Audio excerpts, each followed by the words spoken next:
चलिए देखिए इधर। पिछला दिन 3 क्वेश्चन आपको दिया गया था, बनाए थे क्या? बन गया या उसमें कुछ बताना पड़ेगा? तो आगे बढ़े। थर्ड नंबर क्वेश्चन बनाए थे। 2 क्वेश्चन तो हम क्लास में ही डिस्कस कर दिए थे, तीसरा क्वेश्चन बनाए थे क्या? बताएं। लाइए तो देखें तो क्वेश्चन क्या लिखा हुआ था। यही है क्वेश्चन ना? लाइए तो एक बार देखिए।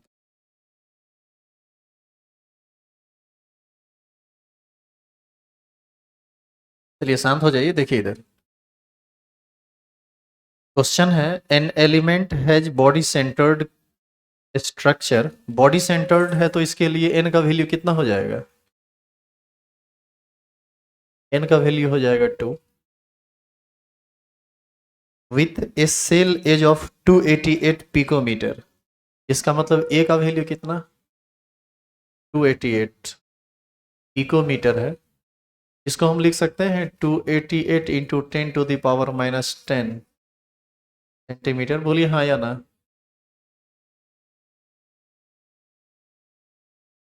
The density of the element small D का वैल्यू कितना?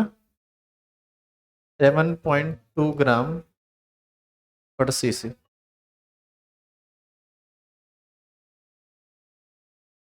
क्या तकलीफ है रे? बड़ा जोर से हल्ला कर रहा है, क्या बात है?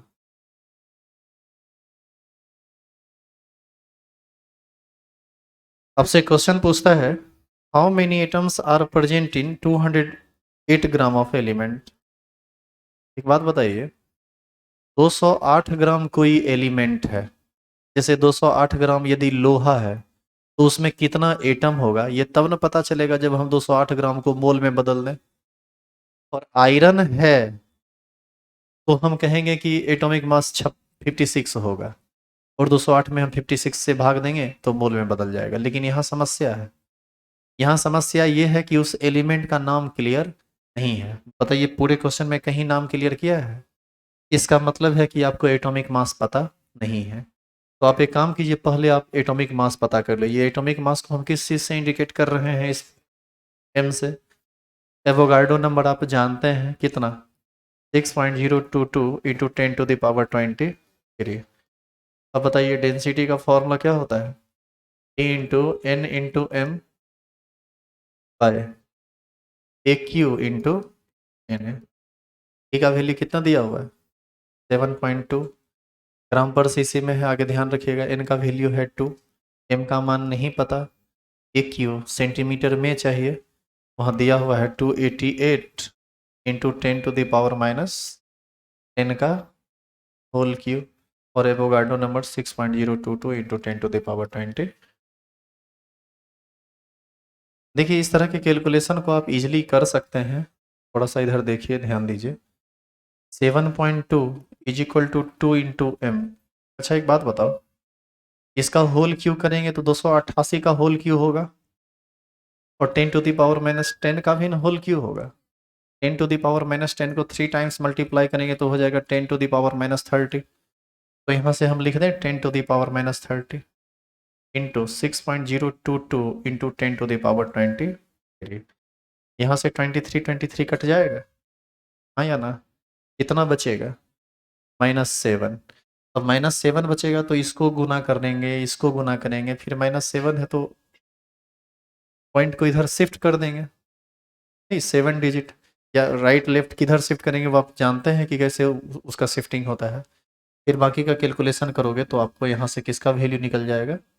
एम का। देखिए ये बात सही है कि इस चैप्टर में, थोड़ा थर्ड नंबर स्विच ऑफ कर दीजिए तो ऊपर से। Third third. हाँ, ये बात सही है कि इस चैप्टर में जो भी कैलकुलेशन आपको मिलेगा वो कहीं से आसान होने वाला नहीं है। चैप्टर का कैलकुलेशन बहुत भारी भारी है। तो आप ये काहे सोचते हैं कि आपको 2+2 टाइप का कैलकुलेशन मिलेगा? उस स्टैंडर्ड में तो है नहीं, और आप जिस स्टैंडर्ड में हैं उस स्टैंडर्ड पर इस तरह के कैलकुलेशन को बहुत भारी नहीं कहा जा सकता। बताइए कि क्या यहाँ इस इक्वेशन से आप एम के वैल्यू को निकालने में सक्षम नहीं है क्या? हो सकता है कि आपको किसी डिवाइस की मदद लेनी पड़े कैलकुलेशन करने के लिए, कैलकुलेटर यूज़ कीजिए, लेकिन कीजिए, करना ही है। अब आप कहेंगे कि सर इतना भारी क्वेश्चन एग्जाम में दे देगा तो क्या करेंगे? आप यकीन मानिए एग्जाम में जब यहाँ से क्वेश्चन देता है तो डाटा ऐसा देता है कि वो फटाफट कट जाता है, वहाँ परेशानी नहीं होती है। लेकिन जब हम यहाँ पर प्रैक्टिस करवा रहे हैं आपको, तो कहीं ना कहीं चाहे आप किसी बुक को फॉलो कीजिए या हमारे असाइनमेंट को फॉलो कीजिए, क्वेश्चन का डाटा उतना अच्छा नहीं रहता है कि फटाफट कट जाए। हो सकता है थोड़ा लॉन्ग कैलकुलेशन हो तो करेंगे, थोड़ा हार्ड भी होगा तो क्या दिक्कत है। यहाँ से क्या निकल जाएगा, एम निकल जाएगा। अब बताइए, मान लीजिए आप कि एम का वैल्यू मान लेते हैं कि 62 आया। ये हमने क्या किया है, माना है, निकालने पर क्या आएगा नहीं आएगा वो आप जानिए। अब आप बताइए कि जिस एलिमेंट का मॉलिक्यूलर वेट आपको 62 आया, उसका 208 ग्राम दिया हुआ है, उसका मास दिया हुआ है 208 ग्राम, और आपसे क्वेश्चन पूछता है कि बताइए उसमें टोटल नंबर ऑफ एटम्स कितने होंगे, how many atoms are present in 208 gram of that element of which molecular weight is 62, जो कि हमने माना है। अब बताइए, किसी भी सब्सटेंस के ग्राम को, जो 208 ग्राम है, इसको हमको मोल में बदलना है, कैसे बदलेंगे, 208 बटा मॉलिक्यूलर वेट या एटॉमिक वेट। हम 62 माने हैं तो 62, बताइए इससे मोल नहीं पता चल जाएगा कितना होगा, और मोल पता चल जाएगा तो एक मोल में एटम होता है 6.022 इंटू 10⁻23, तो 5 मोल 7 मोल जो भी आएगा उसमें कितना एटम होगा पता नहीं चल जाएगा। तो इस हिसाब से आसानी से आप कैलकुलेशन कर, क्लियर है। हम फिर भी एक बार बता दिए हैं, आप एक बार फिर प्रयास कीजिए और फाइनल आंसर तक पहुंचिए। यदि आंसर लिखा हुआ होगा क्वेश्चन में तो आप उसको मिलाने का प्रयास कीजिए, बन जाएगा। बावजूद इसके नहीं बने तो फिर हम आपको बता देंगे, ठीक है। अभी आगे बढ़ें, समझ में आया। आज कोई नया पढ़ाई नहीं होगा, अभी तक जो भी पढ़े हैं हम उसी का रिवीजन करेंगे कुछ वीडियो के थ्रू।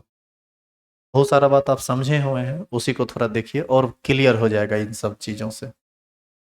इस चैप्टर का जो अगला पार्ट है वो स्टार्ट होगा कल, और प्लीज़ शांत रहेंगे आप।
देखिए, सबसे पहले हम यहाँ पर डायमंड और ग्रेफाइट पर काम कर रहे हैं,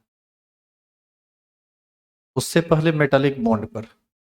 आप याद कीजिए, सॉलिड को, क्रिस्टलाइन सॉलिड को बांटा गया था कितने भागों में, 4 भागों में। कोवेलेंट सॉलिड, आयनिक सॉलिड, मेटालिक सॉलिड, याद है आपको ये सब।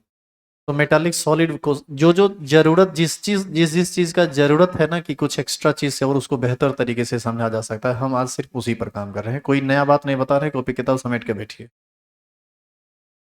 आप याद कीजिए, आपको बताया गया था कि किसी भी मेटल में, किसी भी मेटल के सॉलिड में मेटल का जो एटम होता है वह एटॉमिक फॉर्म में नहीं रहता है, वह आयनिक फॉर्म में रहता है, याद है आपको। और आपको यह बताया गया था कि उसके वैलेंस शेल वाला इलेक्ट्रॉन लगातार मूव करता रहता है, जिसको हम लोग मोबाइल इलेक्ट्रॉन बोलते हैं, घूमता रहता है। और वो घूमता कहाँ रहता है, जब आप किसी भी स्फेरिकल चीज को अरेंज करेंगे तो कहीं ना कहीं बीच में वहां पर गैप रह ही जाएगा, उसी गैप में घूमता रहता है। आप देखिए यहाँ पर ये जो एम देख रहे हैं ये मेटल को इंडिकेट कर रहा है, और प्लस जो देख रहे हैं वो उसके चार्ज को इंडिकेट कर रहा है, और यह इस बात को बता रहा है कि मेटल एक इलेक्ट्रॉन को रिलीज किया है। और ऐसी स्थिति में आप देख सकते हैं ये ग्रीन कलर वाला जितना भी है वो सब इलेक्ट्रॉन है, और ये बड़ा सा स्फेयर जो एम प्लस लिखा हुआ है वह मेटल का केटायन है। अब यदि हम इसको प्ले करें तो देख सकते हैं कि ये इलेक्ट्रॉन फ्री होकर पूरे सॉलिड में जहां तहां घूम रहा है। तो ऐसी स्थिति में ये घूमता हुआ इलेक्ट्रॉन जिस पर नेगेटिव चार्ज है और मेटल के आयन जिस पर पॉजिटिव चार्ज है, यहाँ पर जो इलेक्ट्रोस्टैटिक फोर्स ऑफ अट्रैक्शन काम करता है यही मेटालिक बॉन्ड कहलाता है। और ये बॉन्ड काफी मजबूत होता है जो एक एटम को दूसरे से, दूसरे को तीसरे से बहुत स्ट्रांगली जोड़ के रखता है, जिसके वजह से मेटल काफी हार्ड होता है, ऐसा आपको पीछे बताया गया। तो ये था मेटालिक मेटालिक बॉन्ड और मेटल के सॉलिड से संबंधित कुछ बात। आयनिक सॉलिड वगैरह ये सब आप समझते हैं। यहाँ पर देखिए डायमंड के बारे में बताया जा रहा है। आप याद कीजिए डायमंड के बारे में आपको बताया गया था कि डायमंड भी कार्बन से बनता है और ग्रेफाइट भी कार्बन से बनता है। मतलब उसका जो मेन कंपोनेंट है वो कार्बन एटम ही है। लेकिन आप पहले से जानते हैं कि एक दुनिया का सबसे ज़्यादा चमकीला चीज़ है हीरा, डायमंड, और एक दुनिया का सबसे काला चीज़ है कौन, ग्रेफाइट। बनता दोनों किस चीज़ से है, कार्बन से। इसके पीछे का एकमात्र साइंस है। कार्बन के आउटर मोस्ट सेल में 4 इलेक्ट्रॉन होते हैं। कार्बन जब डायमंड का फॉर्मेशन करता है तो उसमें वैलेंस सेल का 4 इलेक्ट्रॉन बॉन्ड फॉर्मेशन में इन्वॉल्व होता है और एक कार्बन टेट्राहेड्रल शेप लेकर कुल 4 अलग अलग कार्बन से जुड़ता है कुछ इस तरीके से। ये कार्बन है, ऊपर कार्बन है, इधर कार्बन है, इधर कार्बन है, इधर कार्बन है। देखिए ये टेट्राहेड्रल शेप लिए हुए है। यदि आप 11th में पढ़े हो तो ये एंगल याद कीजिए 109.5 डिग्री हुआ करता था। कार्बन का हाइब्रिडाइजेशन sp3 हुआ करता था। तो केवल यही नहीं, इसके साथ जितना भी कार्बन होगा सब का सब कार्बन 4 कार्बन से जुड़ेगा और टेट्राहेड्रल शेप लेगा। कार्बन के आउटर मोस्ट सेल में 4 इलेक्ट्रॉन होते हैं, चारों का चारों बॉन्ड बना लिया। इसका मतलब है कि कार्बन के पास फ्री इलेक्ट्रॉन नहीं है। कुछ इस तरह से ये जुड़ता चला जाता है एक देखिए देखने लगातार लगातार सब कार्बन जुड़ता चला जाएगा। तो डायमंड में कुछ इस तरह का स्ट्रक्चर होता है, नेट टाइप का। इसीलिए याद कीजिए इसको हम कोवैलेंट सॉलिड या नेटवर्क सॉलिड भी कहे थे। अच्छा, यहाँ पर 4 इलेक्ट्रॉन था आउटर मोस्ट सेल में, 4 का 4 बॉन्ड फॉर्मेशन में भाग ले लिया। इसका सीधा मतलब है कि यह कभी भी इलेक्ट्रिसिटी को कंडक्ट नहीं कर सकता है। लेकिन यही चीज जब आप ग्रेफाइट में जाओगे तो आप याद कीजिए ग्रेफाइट में ये हेक्सागोनल एक लेयर बनाता था, एक लेयर ऊपर, फिर उसके नीचे लेयर, फिर उसके नीचे लेयर, कुछ इस तरह का बात हुआ करता था। और उस जगह पर हमने देखा था कि कार्बन केवल 3 ही बॉन्ड बना पाता है, एक इलेक्ट्रॉन उसका खाली रह जाता है और उसी इलेक्ट्रॉन की वजह से वो सारा का सारा सॉलिड में घूमता रहता है, तो वो इलेक्ट्रिसिटी को कंडक्ट करता है। उन सब चीज़ों को यहाँ पर आप बेहतर तरीके से समझ सकते हैं, देख सकते हैं। ये डायमंड था अभी तक। अब इसको ये डायमंड था।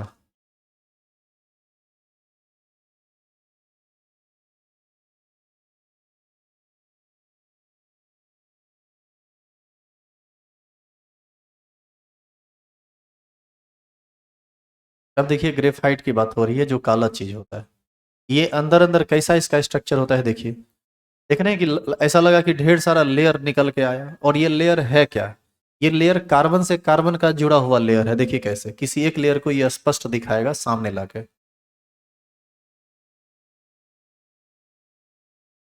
किसी एक लेयर पर आप फोकस कीजिए, तो रोक रहे हैं। अब थोड़ा ध्यान से देखिए, ये जितना काला दिख रहा है ये सब क्या है, कार्बन का एटम। और आप ध्यान से देखिए किसी भी कार्बन एटम को, ये केवल 3 ही बॉन्ड का फॉर्मेशन किया है, इधर, इधर और उधर। अब बताइए कि हर एक कार्बन एटम के पास एक ग्रीन कलर का कुछ दिखाया गया है। एक्चुअल में वो क्या है, वही फ्री इलेक्ट्रॉन है। ये एक लेयर हुआ, इसी के जैसा फिर इसके नीचे दूसरा लेयर होगा, तीसरा लेयर होगा, और हर एक लेयर में ये इलेक्ट्रॉन घूमता घूमता हुआ रहता है।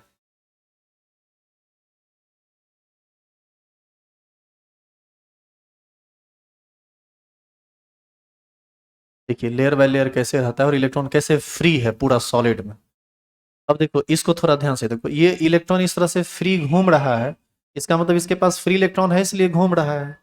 इसी वजह से ये इलेक्ट्रिसिटी को कंडक्ट करता है, यानी कार्बन से बना हुआ ग्रेफाइट इलेक्ट्रिसिटी का कंडक्टर होता है, इलेक्ट्रिक करंट को कंडक्ट करता है, जबकि डायमंड कंडक्ट नहीं करता है। ये ऑब्जेक्टिव क्वेश्चन आपसे पूछा जाता है, पहली बात। दूसरी बात, अब बताओ कि ऊपर वाला लेयर, फिर इसके नीचे लेयर, फिर इसके नीचे लेयर, और इसके बीच कोई स्ट्रांग बॉन्ड नहीं है, तो आपको ऐसा नहीं लगता है कि यदि ताश का पत्ता हम यहाँ हाथ पे रख दें और उसको इस तरह से चलाते रहें तो ऐसा नहीं लग रहा है कि लेयर बाय लेयर ये एक फिसलन पैदा करेगा? तो जानिए कल कारखाना में ये लिब्रिकेंट का काम करता है, जहाँ पर हाई टेम्परेचर पर लिब्रिकेंट की जरूरत पड़ती है वो ग्रेफाइट यही काम करता है। वहाँ पर ग्रीस मोबिल टाइप का चीज़ नहीं दिया जाता है। जैसे साइकिल आप चढ़ते हैं तो उसमें बॉल बेरिंग यदि फंसने लगता है तो लिब्रिकेंट के लिए या फिसलन के लिए हम लोग क्या देते हैं?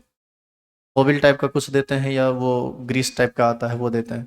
लेकिन कल कारखाना में जहाँ पर टेम्परेचर 1200-1300 डिग्री सी हो जाता है, वहाँ पर यदि आप वो मोबिल या ग्रीस देंगे तो पता चलेगा तुरंत वो वेपोराइज करके उड़ जाएगा। उसके जगह पर फिसलन के लिए इसी सॉलिड का यूज किया जाता है उसके फिसलन के लिए, ताकि वो मतलब घिसे नहीं, घिसे पीटे नहीं। तो ये था ग्रेफाइट। तो यहाँ से डायमंड और ग्रेफाइट में बेसिकली स्ट्रक्चरली क्या डिफरेंस होता है, उसके प्रॉपर्टीज़ में क्या डिफरेंस होता है, ये बताया गया। ये बताया पहले भी गया था, हो सकता है वहाँ पर आप बहुत अच्छा नहीं समझे हो, यहाँ पर आपको समझ में आ गया होगा। अब इसका दूसरा लेक्चर देखिए।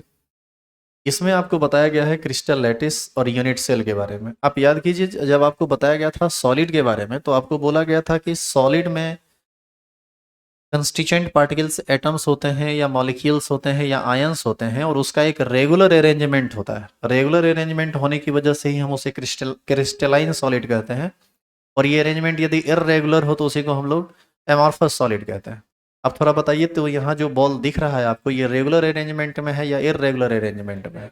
रेगुलर अरेंजमेंट में है। और ये बॉल अपने वास्तविक रूप में अभी आपको दिख रहा है, जैसा होना चाहिए वैसा दिख रहा है। अब इस सॉलिड को ये क्या करेगा, सारे सेंटर को मान के एक लाइनिंग करने का प्रयास करेगा, जिसमें आपको क्रिस्टल लैटिस को समझाएगा।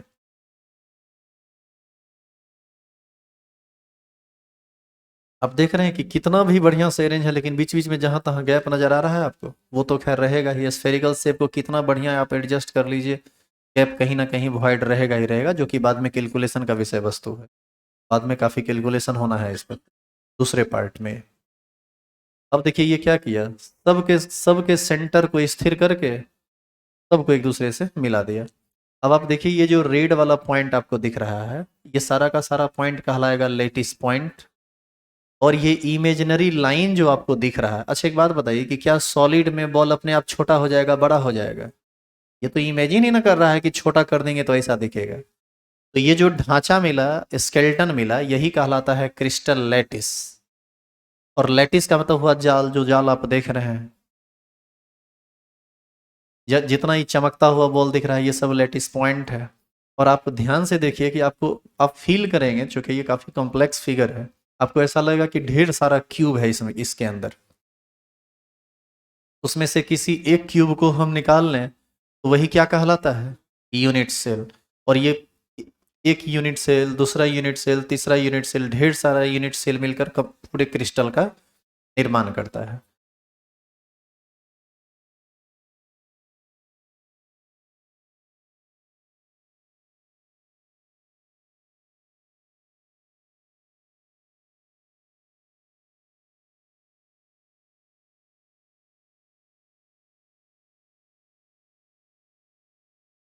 ये देखिए क्रिस्टल लैटिस है, और इसमें अब यूनिट सेल को दिखा रहा है कि ये रिपीट होगा।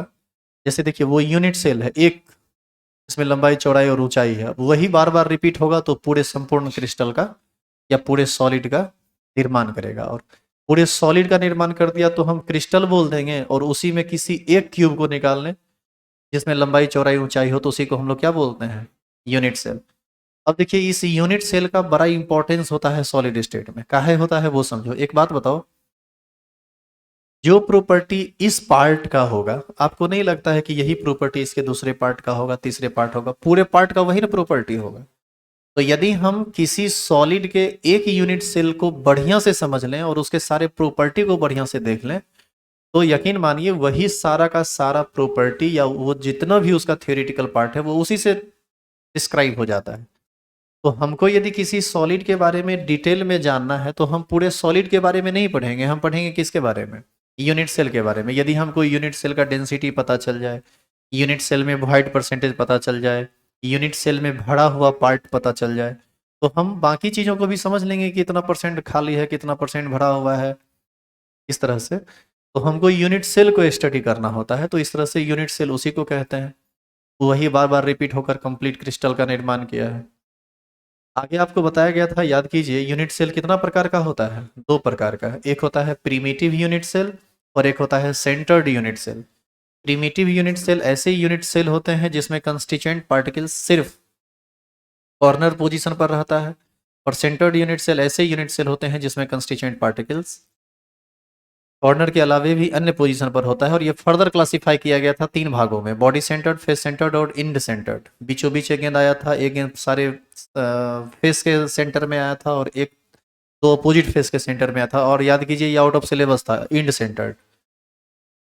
अब आप यह भी याद कीजिए कि इसकी लंबाई, चौड़ाई और ऊंचाई को हम ए बी सी माने थे, उसके बीच बनने वाले कोण को अल्फा बीटा और गामा माने थे। और आप यह भी याद करो कि आपको बताया गया था कि अब बेसिक यूनिट सेल की जो संख्या होती है वो 7 होती है और इसका अभ्यास लेटिस 14 होता है। आप याद कीजिए बेसिक यूनिट सेल 7 होता है, सातों का नाम आपको बताया गया था। Cubic unit cell, orthorhombic unit cell, hexagonal unit cell, trigonal, triclinic, monoclinic, orthorhombic, याद है ये सब? और सबका कितना अभ्यास लेटिस होता है वो आपको बताया गया था। सारे यूनिट सेल को ए बी सी के रिलेशन पर, अल्फा बीटा गामा के रिलेशन पर समझा जा सकता है कि बेसिकली उसमें क्या डिफरेंस होता है। और आप याद कीजिए इंटरनेट से निकाल कर एक फोटो हम आपको दिखाए थे, उसी चीज़ को ये थोड़ा और ढंग से बताया है, तो आप उसको और बेहतर समझ सकते हैं। देखिए टोटल 7 जो बेसिक यूनिट सेल होता है उसमें ये पहला लिखा है क्यूबिक यूनिट सेल। याद कीजिए इसका ए बराबर बी बराबर सी होता था, अल्फा बीटा गामा सब आपस में बराबर होता था। ये है टेट्रागोनल यूनिट सेल जिसमें ए और देखो ए और बी बराबर है लेकिन सी बराबर नहीं है, लेकिन अल्फा बीटा गामा सब क्या है? 90 डिग्री है। फिर है रोम्बोहेड्रल, गलत है, ये हेक्सागोनल है, ये गलत लिख दिया है, नहीं है हेक्सागोनल, ये हेक्सागोनल है, इसमें पूरा का पूरा गलत लिखा हुआ है। देखो इसमें क्या करो, इस हेक्सागोनल को उठा के वहां लेके चले जाओ, ठीक है? मतलब इस फोटो को ना, ये वाला फोटो यहाँ रख दो, ठीक है, और ये वाला फोटो यहाँ रख दो, तब आपको समझ में आएगा। हालांकि इसमें समझना कुछ नहीं, आप ये देखे हुए हैं ना ये सब चीज़ कि क्या रिलेशन होता है, इसमें थोड़ा सा गलती हुआ है। यही ट्राइक्लिनिक है, बाद बाकी आपको याद करो ये सब रिलेशन बताया गया था, ए बराबर मतलब सातों के लिए क्या रिलेशन होता है ये सब बताया गया था। यहाँ पर कुछ एग्जाम्पल दिया हुआ है, ये एग्जाम्पल आपको क्लास में नहीं लिखाया गया क्योंकि ये सब याद रखना बस की बात नहीं होती है, वो आपको सामने से ऐसे दे देगा क्वेश्चन में कि कौन सा है। एग्जाम्पल लिख देने पर थोड़ा सा और अच्छा लगता है।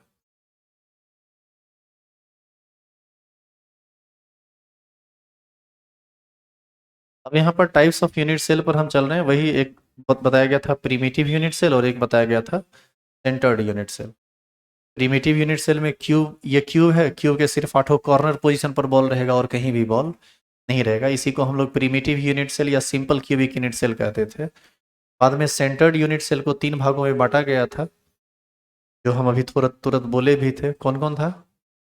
बॉडी सेंटर्ड, फेस सेंटर्ड और इंड सेंटर्ड। यही बात लिखा हुआ है, centred unit cell are further classified into body centred, face centred and end centred. BCC अभी तो खैर छोड़िए, बीसीसी वो आगे देख। यही बॉडी सेंटर्ड यूनिट सेल है, एक एक बॉल क्यूब के बिल्कुल बीचों बीच है और 4 बॉल ऊपर और 4 बॉल नीचे रहेगा, तो ये बॉडी सेंटर्ड कहलाएगा। अब ये जाके कंप्लीट हुआ, यही स्ट्रक्चर ना ऐसा था, यही चीज ने ये दिखाया गया था। और इससे पहले जो सिंपल क्यूबिक था वो यही था ना। अब ये फेस सेंटर्ड को दिखा रहा है,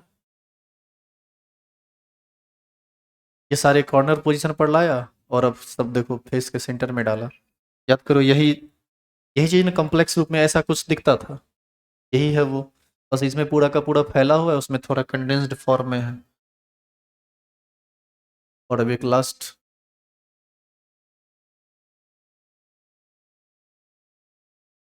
आप याद कीजिए सिंपल क्यूबिक में total number of effective atom 1 हुआ करता था, बॉडी सेंटर्ड में 2 हुआ करता था और फेस सेंटर्ड में 4 हुआ करता था। उसको थोड़ा देखिए यहाँ यहाँ और बढ़िया से आप उसको समझ जाइएगा।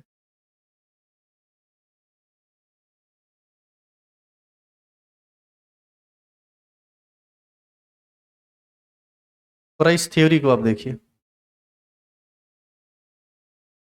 यहाँ पर रोक के इसको देखिए, 4 क्यूब ऊपर है और 4 क्यूब नीचे, और ये बॉल जो बीच में रखा हुआ है, आपको ऐसा नहीं लग रहा है कि सब क्यूब का वो कॉमन कॉर्नर है?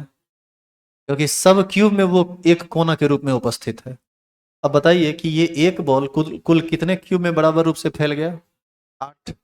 अब क्या करेगा, सब क्यूब को अलग करेगा, तो 8 गो क्यूब अलग होगा तो उस बॉल का 1/8वां हिस्सा सबको मिलेगा। जैसे देखिए, चार चार नीचे वाला हटा तो 4 भाग में नीचे वाला बट गया और 4 भाग में ऊपर वाला बट गया। अब बताइए किसी एक यूनिट सेल को इसको उस पूरे बॉल का 1/8वां हिस्सा मिला होगा, तब ना 1/8 1/8 1/8 1/8 सबको जोड़ेंगे तो 1/8 इंटू 8 कर देंगे तो ये कितना हो जाएगा? 1। तो आपको बताया गया था कि किसी भी कॉर्नर पोजीशन से किसी एक क्यूब को मात्र 1/8 पार्ट मिलता है। फिर अगला जो था वो था बॉडी सेंटर्ड, या कुछ देखते हैं इसमें क्या है। इसको ध्यान से देखिए, ये फेस सेंटर्ड है। बताइए ये बॉल कहाँ पर अटका हुआ है? इसी फेस के बीचों बीच आप देख रहे हैं कि ये 2 क्यूब में बटा है, आधा इसमें गया आधा इसमें गया। तो फेस के सेंटर में रहेगा, बॉल को यदि हम हटाएंगे तो आधा एक को मिलेगा इस तरह से। बॉडी के सेंटर में जो रहेगा बताइए वो तो पूरा का पूरा एक ही को ना मिलेगा, क्योंकि आप देख सकते हैं कि वो केवल एक वी में फैला हुआ है। और ये आउट ऑफ सिलेबस है, ये आपको पढ़ना नहीं है, लेकिन देख लीजिए एक बार। ये एक्चुअल में इंड सेंटर्ड है, end cent no no no edge centred. Edge centred है ये। एज सेंटर्ड में क्या है, देखो 2 क्यूब ऊपर है 2 क्यूब नीचे है, और ये बॉल फंसा हुआ कहाँ है? सो देखिए, आपको ऐसा नहीं लग रहा है कि दोनों कॉर्नर के बीच में एक साइड में फंसा हुआ है? ऐसी स्थिति में आप देख सकते हैं कि ये बॉल 4 क्यूब में समान रूप से फैला है, इसमें इसमें इसमें और इसमें। और सबको यदि हम अलग करेंगे तो बताइए एक कोना चारों को मिल जाएगा, यानी 1/4 1/4 1/4 1/4। हालांकि एज सेंटर के बारे में आपको पढ़ना नहीं है, इसीलिए हम लोग उस पर कोई ज़्यादा वर्क नहीं कर रहे हैं। अब देखो, ये सिंपल क्यूबिक है, ये ये एक इमेजिनरी स्ट्रक्चर है, इसका रियल स्ट्रक्चर इसको बड़ा कर देगा। अब देखो ये इसका रियल स्ट्रक्चर है और यही स्ट्रक्चर ये है। आप याद कीजिए, इसी को हम काट के कहते थे कि क्यूब बना दो। देखो इसी को काट के ये क्यूब बनाएगा।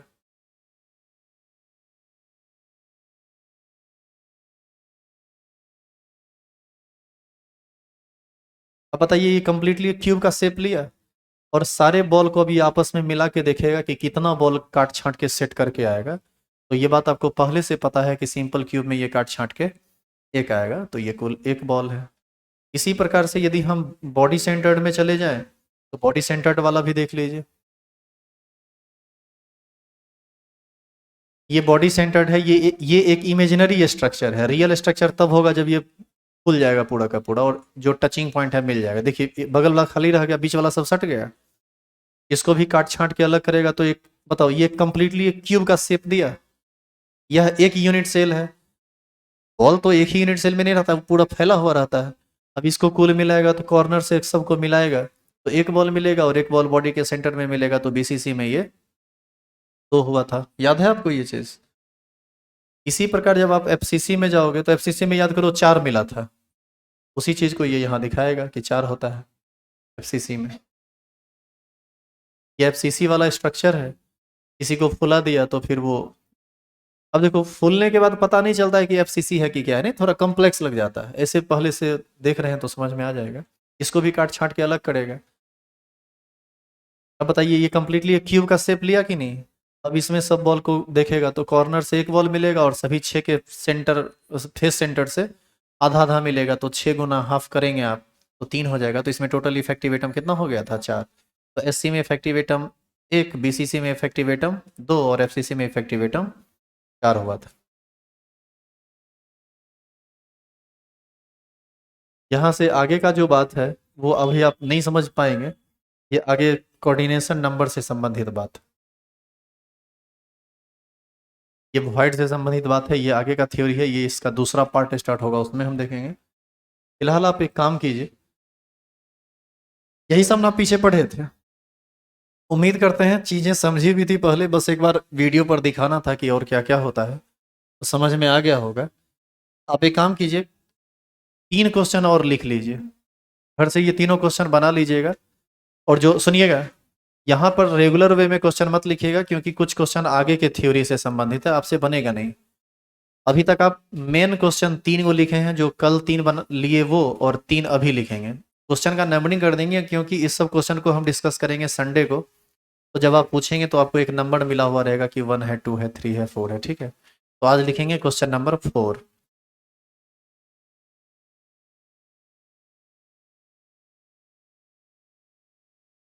कल से इस चैप्टर का दूसरा पार्ट स्टार्ट होगा। पहले एक बार देख लेते हैं क्वेश्चन कहाँ तक किए थे हम लोग। ये आपका क्वेश्चन नंबर 1 था, ये 2 था, ये 3 था। चलिए 4 नंबर ये लिखिए। और इस क्वेश्चन में हम आपको पढ़ के सुनाएंगे भी नहीं, आप सिर्फ क्वेश्चन लिखिए और घर पर जाके प्रैक्टिस कीजिए, बनाइए क्वेश्चन, और आपसे बनना चाहिए।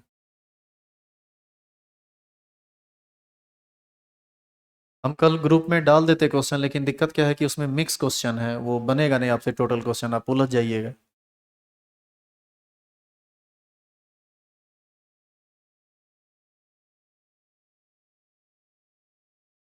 अभी जो 3 क्वेश्चन आपको दिया जा रहा है घर पर बनाइए आप या नहीं बनाइए, इस बात से अभी कोई मतलब नहीं है, लेकिन सैटरडे तक में क्लियर कर लीजिएगा। संडे को क्लास लाइव रहेगा, या आप क्लास में आके बैठ भी सकते हैं, और टाइम आपको बता दिया जाएगा, उसी दिन ये सब हम डिस्कस करेंगे। और वही सब नहीं, आप कल आइएगा, पूरा का पूरा थ्योरी पढ़ाएंगे, फिर 3 क्वेश्चन लिखा देंगे। लास्ट के 5 मिनट हर दिन 3 क्वेश्चन लिखा देंगे, उसको घर पर बनाना है आपको। और एक ही साथ सब का डिस्कशन हम संडे को करेंगे, 9 बजे से कितना बजे तक में क्लियर हो। क्लास लाइव रहेगा तो आप आराम से घर पे भी पढ़ सकते हैं।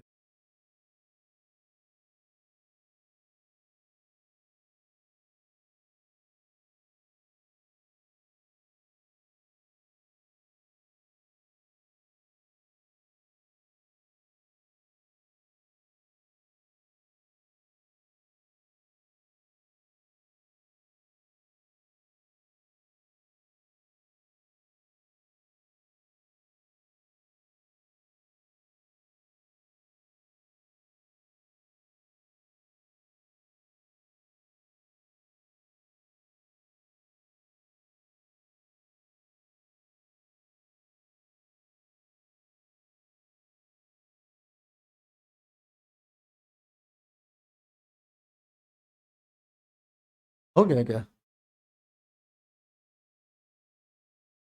अगला क्वेश्चन नहीं है वो बनेगा नहीं, फिर अगला आगे है थोड़ा, ये पहले सबको लिखना पड़ेगा।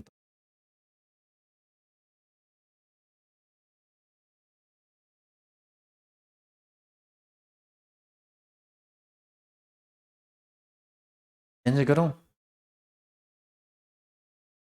इसका आंसर देख लीजिए, होगा तो लिख लीजिए। 63.1 है।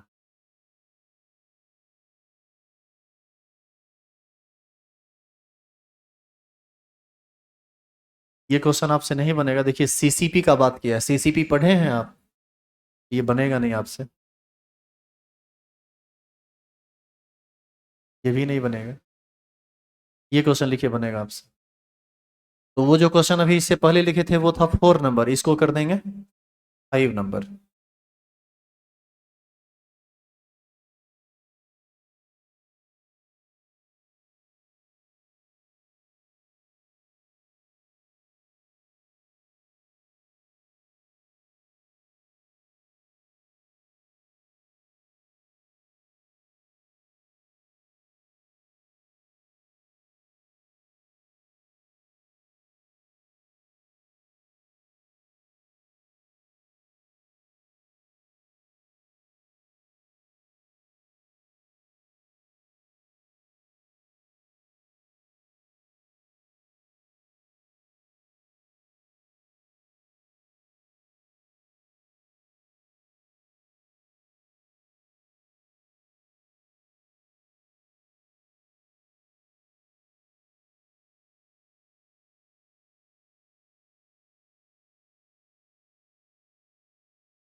हो गया लिखा हुआ?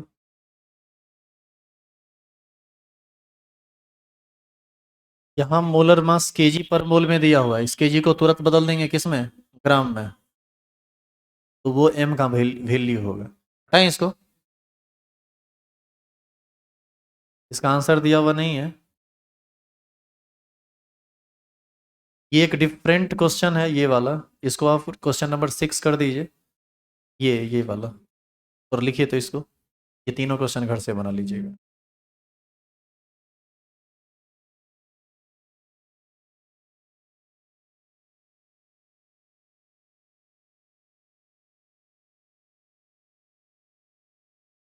काहे लाउल बोल है रे।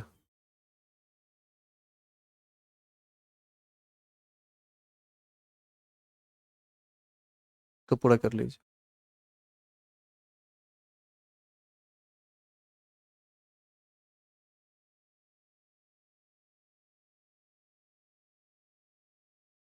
कहाँ पे 10⁻³ है, ये जो है ना 10⁻³ इसको आप काहे देख रहे हैं, ये तो हिंदी मीडियम का क्वेश्चन है, इसे देख लेते। यहाँ भी वही है, ये 10⁻³ होगा।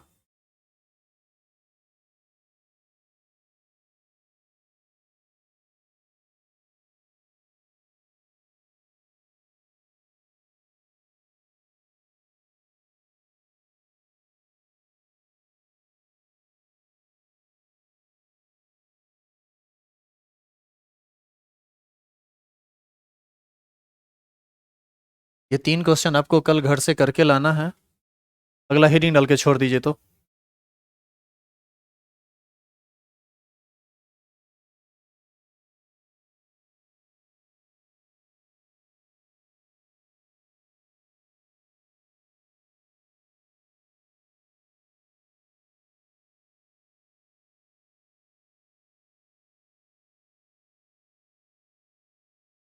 हो गया।